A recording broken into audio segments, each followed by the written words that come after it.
வரும்போது ஒவ்வொரு அரசியலை பேசுகிறாரு, ஒவ்வொரு மாவட்டத்துக்கான அரசியலை பேசுகிறாரு.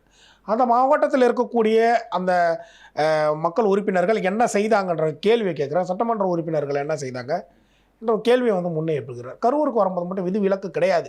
விஜய் அவர்கள் அந்த இடத்துல பாடிய பாடலே பார்த்துருப்பீங்க. 10 ரூபா 10 ரூபா 10 ரூபான்னு பாடலை பாடி இந்த டாஸ்மாக் ஊழலை விஜய் அவர்கள் வெளிப்படுத்தி இருந்தார். இந்த நிகழ்வு நடக்கலைன்னா அதுதான் ஒரு பெரிய வைரலாக போயிருக்கோம், எல்லாருக்குமே தெரிஞ்சிருக்கும். ஆனால் அந்த இடத்துல விஜய் நிச்சயமாக செந்தில் பாலாஜியை குறித்தும் செந்தில் பாலாஜி செய்த அந்த ஊழல்களை குறித்தும் விஜய் அவர்கள் நிச்சயமாக பேசுவார் என்பது அனைவருக்கும் தெரிந்த ஒன்றுதான்.